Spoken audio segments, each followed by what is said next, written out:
दोस्तों, इस वीडियो में आप देखेंगे एक फैंटेसी थ्रिलर मूवी की कहानी। जर्मनी की लोक कथाओं पर आधारित ये फिल्म काफी मजेदार है, जिसका अंत देखकर आप लोगों का दिल खुश हो जाएगा। इसलिए वीडियो को पूरा आखिर तक जरूर देखें। अब कहानी शुरू करते हैं। फिल्म की शुरुआत में कई सालों पहले जर्मनी के एक गाँव में रहने वाले मिलर नाम के एक आटा चक्की वाले को दिखाया जाता है। मिलर अपनी बेटी लीसा और बेटे रॉन के साथ अपनी आटा चक्की का काम करता था, जिससे कि उसका गुजर बसर होता था। मिलर को हर दिन अपने राज्य के राजा जॉन के महल के लिए भी आटा ले जाना होता था। एक दिन राजा के महल में आटा ले जाने के लिए मिलर अपने बेटे और बेटी की मदद से आटे की बोरियां ठेले पर लादता है। इसके बाद वो अपने बेटे रॉन को वहीं रुकने को कहकर अपनी बेटी लीसा के साथ ठेला लेकर आगे बढ़ता है। ठेले पर ज्यादा भार होने की वजह से लीसा पीछे से ठेले को ढकेल रही होती है। आधे रास्ते पर पहुंचने पर मिलर अपनी बेटी से कहता है, अब तुम घर लौट जाओ, यहाँ से आगे का रास्ता ठीक है, इसलिए अब मैं अकेले ठेला महल तक ले जा सकता हूँ। अपने पिता की बात मानकर लीसा घर लौटने लगती है। रास्ते में उसे प्यास लगती है तो वो जंगल के किनारे बहने वाली नदी पर जाकर पानी पीने लगती है। अगले सीन में राजा जॉन के बेटे डेविड को दिखाया जाता है, जो उसी जंगल में शिकार खेलने आया हुआ होता है। वो एक हिरन का पीछा कर रहा होता है। बचने के लिए हिरन नदी के बगल से भागते हुए दूसरे तरफ की जंगल में चली जाती है। लीसा ये सब देख रही होती है। थोड़ी ही देर में हिरन को ढूंढता हुआ डेविड नदी के पास आता है और लीसा से पूछता है कि हिरन किस तरफ गया है। लीसा कहती है, तुम उसे ढूंढ रहे हो ताकि अपने शौक के लिए उसे मार सको। ये सुनकर डेविड घोड़े से उतरकर उसके पास आता है और उससे कहता है कि तुम मुझे जानती नहीं हो, मैं राजा जॉन का बेटा डेविड हूँ। तो लीसा कहती है, तुम राजकुमार हो, फिर भी तुम्हें निर्दोष जानवरों को नहीं मारना चाहिए। लीसा की खूबसूरती और उसकी बातें डेविड को पसंद आ जाती है, इसलिए वो उसे बड़ी शिद्दत से देखने लगता है। लीसा को भी डेविड पसंद आ जाता है। अब डेविड लीसा से पूछता है कि क्या तुम रोज यहाँ आती हो। लीसा कहती है, मैं आटा चक्की वाले मिलर की बेटी हूँ और मैं आधे रास्ते तक अपने पिता को छोड़ने आई थी। वो तुम्हारे ही राजमहल में आटा लेकर गए हैं। तो डेविड उसे एक फूल देते हुए कहता है, मैं तुम्हारा कल इसी जगह पर इंतजार करूंगा। लीसा फूल लेकर मुस्कुराते हुए अपनी घर की तरफ चली जाती है। अगले सीन में उसके पिता मिलर को दिखाया जाता है, जो ठेला लेकर महल के पास पहुंच गए थे। वहां राजा के 2-3 सिपाही उसके ठेले को सहारा देकर आटे की बोरियां उतारते हैं और उसे राजमहल के शाही रसोई में ले जाते हैं। राजमहल के बाहरी भाग में मौजूद इसी रसोई में राजा और राजभवन के सभी कर्मचारियों के लिए भोजन बनाया जाता था। इस रसोई को टीना नाम की एक औरत संभालती थी। कई सालों से आटा लाने की वजह से उसकी मिलर से अच्छी जान पहचान होती है, इसलिए मिलर से बात करते हो तो मिलर से कहती है, तुम्हारे आटे की क्वालिटी काफी अच्छी होती है। मिलर थोड़ा बड़बोला और मजाकिया होता है, इसलिए वो टीना से कहता है कि आटा इसलिए अच्छा है क्योंकि उसे बनाने में मेरी बेटी लीसा मेरी काफी मदद करती है। दूसरी ओर लीसा अपने घर पहुंच चुकी होती है। राजकुमार से मिलकर वो काफी खुश होती है। उसके हाथ में फूल देखकर उसका छोटा भाई उससे कहता है कि दीदी, लगता है आपको कोई लड़का मिल गया है। इधर राजकुमार डेविड जब अपने महल में जाते हैं तो उसके पिता राजा जॉन उससे कहते हैं, तुम्हारी शादी के लिए कई राजकुमारियों के रिश्ते आए हैं।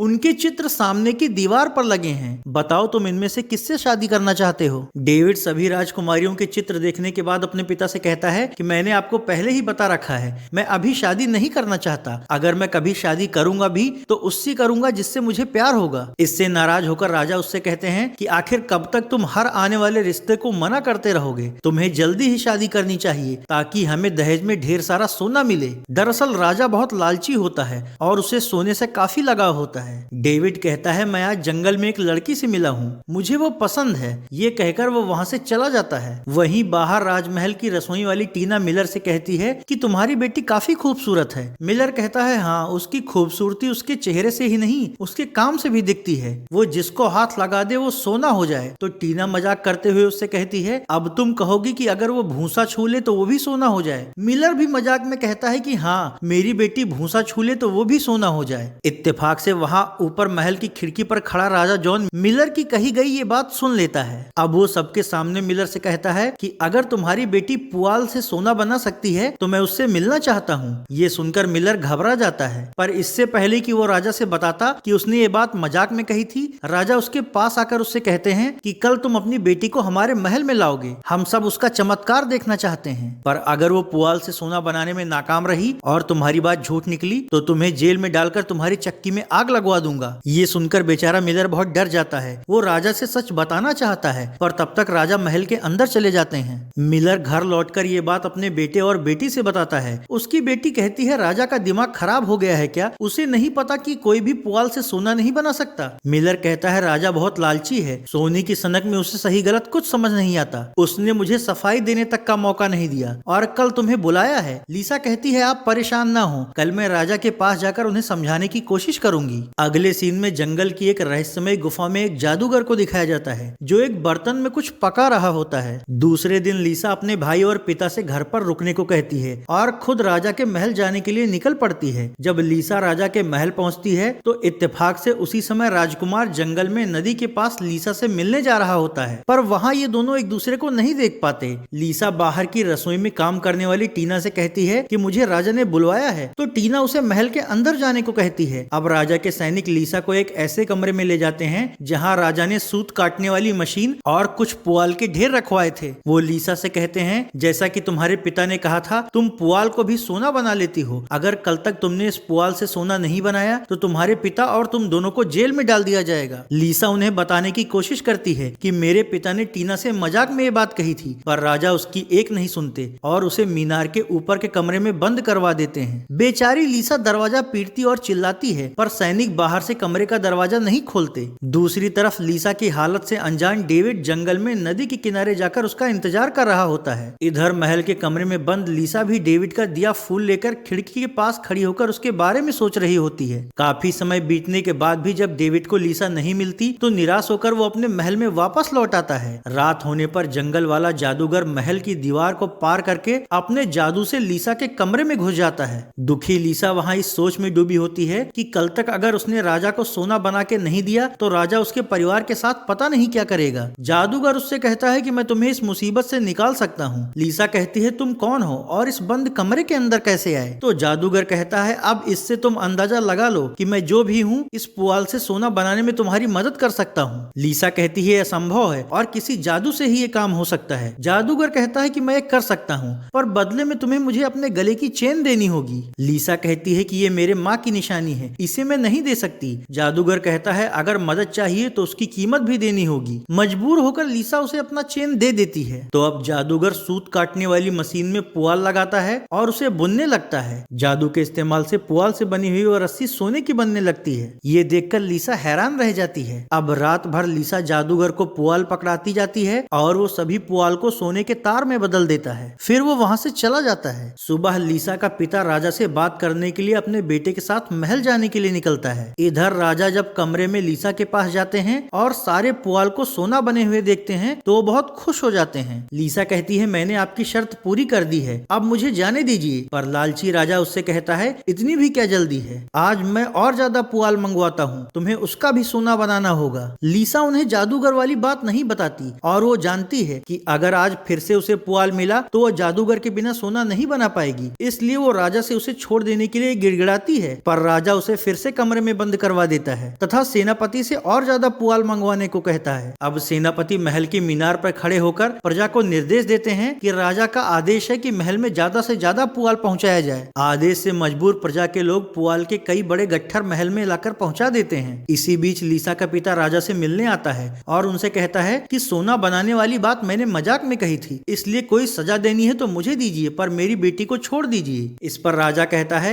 लेकिन वो सच में पुआल से सोना बना लेती है। ये सुनकर मिलर हैरान रह जाता है और राजा से कहता है अगर उसने ऐसा कर दिया है तो भी उसे छोड़ दीजिए। पर राजा उसकी बात अनसुना कर देते हैं और सैनिकों से उसे महल के बाहर करवा देते हैं। महल के बाहर जाने पर टीना मिलर और उसके बेटे को खाने के लिए ब्रेड देती है। मिलर टीना से कहता है मुझे राजा की बकवास पर बिल्कुल भी यकीन नहीं है। टीना कहती है पर महल में ऐसी बातें चल रही है कि लीसा ने सच में पुआल से सोना बना दिया है, इसलिए लालची राजा ने और पुआल मंगवाए हैं। तो मिलर कहता है ऐसे तो मेरी बेटी कभी राजा के चंगुल से नहीं छूट पाएगी। इसी बीच एक सैनिक रसोई से लीसा के लिए खाना ले जाने के लिए आता है तो टीना चुपके से लीसा के ब्रेड के अंदर एक चिट्ठी लिख कर रख देती है। सैनिक वो ब्रेड ले जाकर लीसा को खाने के लिए देता है। तो सैनिक के जाने के बाद लीसा जैसे ही उस ब्रेड को तोड़कर खाने लगती है उसे ब्रेड के अंदर की चिट्ठी दिखती है जिसमें लिखा होता है कि मैं और तुम्हारे पिता तुम्हें वहाँ से निकालने की पूरी कोशिश करेंगे, इसलिए तुम जल्दबाजी में कोई भी गलत कदम मत उठाना। अगले सीन में डेविड को दिखाया जाता है जो लीसा के न मिलने से दुखी होकर रसोई में मेज के पास बैठा होता है। इसी बीच लीसा का भाई वहाँ आता है। वो डेविड के शर्ट पर लगे फूल को देखकर उनसे कहता है कि ऐसा ही फूल मेरी दीदी लीसा के पास भी था। ये सुनकर डेविड चौंक जाता है और उससे पूछता है कि तुम्हारी बहन कहाँ है? तो लीसा का भाई उसे अब तक की सारी घटना के बारे में बता देता है। लीसा के बारे में जानकर डेविड अपने पिता के पास जाता है, जहाँ उसका लालची पिता पुआल से बने सोने का बंडल लेकर बैठा होता है।